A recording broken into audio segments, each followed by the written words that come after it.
அனைவருக்குமே வணக்கம். சற்று முன் கிடைத்திருக்கக்கூடிய ஒரு மிக மிக முக்கியமான செய்தி ஒன்று வெளியாகியுள்ளது.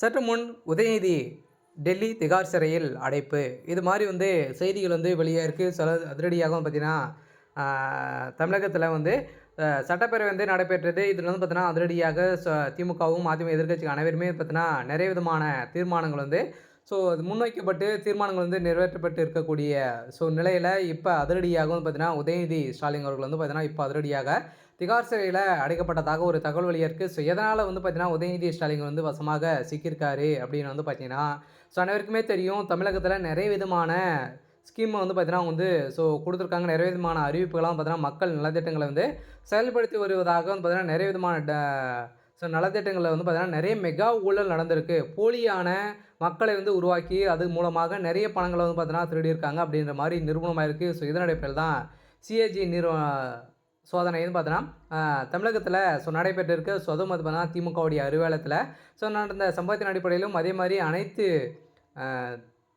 ஆஃபீஸுகளிலுமே பார்த்தீங்கன்னா ஒவ்வொரு நிறுவனத்துடைய ஆஃபீஸுகளும் பார்த்தீங்கன்னா நடந்த ரைடுகள் நடந்திருக்கு. இந்த சோதனையின் அடிப்படையில் திமுகவுடைய கதை ஒட்டுமொத்தமாக முடிந்திருக்கு. அதே மாதிரி உதயநிதி ஸ்டாலின் அவர்கள் பார்த்தீங்கன்னா வசமாக சிக்கியிருக்காரு. இதுக்கு அனைத்துக்குமே உதயநிதி ஸ்டாலின் தான் முன்னிருந்து நடத்திருக்காரு. இதன் அடிப்படையில் உதயநிதிக்கு ஒரு மிகப்பெரிய சிக்கல் வந்திருக்கு. இவருக்கு டெல்லி திகார் சிறையில் அடைக்கப்படுவதாக ஒரு தகவல் வெளியாக இருக்குது. இதை பற்றி இந்த வீடியோவில் நம்ம முழுமையாக பார்க்கலாம். அதுக்கு முன்னாடி நம்ம சேனலுக்கு இப்போ தான் நீங்கள் முதல் முறையாக வந்திருக்கீங்க அப்படின்னா மறக்காமல் நம்மளுடைய சேனலை சப்ஸ்கிரைப் பண்ணி சப்போர்ட் பண்ணுங்கள்.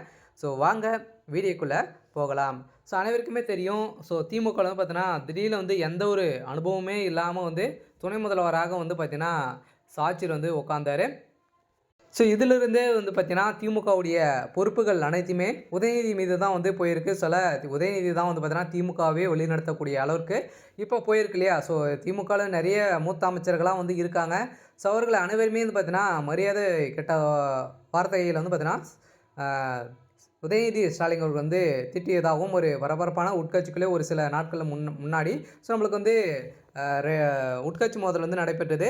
இந்த மோதலின் அடிப்படையில் இப்போ சட்டப்பேரவையில் நடைபெற்ற சம்பவத்தின் அடிப்படையில் சதுரடியாக தமிழகத்தில் ஆட்சி முடியக்கூடிய காலம் வந்துடுச்சு. இதன் அடிப்படையில் தான் ஆட்சி முடியும் போது அனைத்து கணக்கு வழக்குகளும் பார்த்தீங்கன்னா ஒப்படைக்க வேண்டும். இதில் தான் பார்த்தீங்கன்னா நிறைய விதமான போலியான ஆவணங்கள் அனைத்துமே பார்த்தீங்கன்னா திமுக ஆவணங்கள் எரித்து வருவதாக ஒரு ரகசிய தகவல் கிடைத்திருக்கு. இதன் அடிப்படையில் தான் திமுகவுடைய ஆட்சிக்கு ஒரு மிகப்பெரிய சிக்கல் வந்திருக்கு. இந்த சிக்கலின் அடிப்படையில் உதயநிதி திகார் சிறைக்கு அடைக்கப்படுவது உறுதி அப்படின்ற மாதிரி இப்போ தகவல் வெளியே இருக்குது. பார்த்தீங்கன்னா கட்டாயம் ஸ்டாலினுக்கு ஒரு மிகப்பெரிய கேள்விக்குரிய 2026 தேர்தலுக்கு ஒரு மிகப்பெரிய சம்பவம் நடக்க போகுது.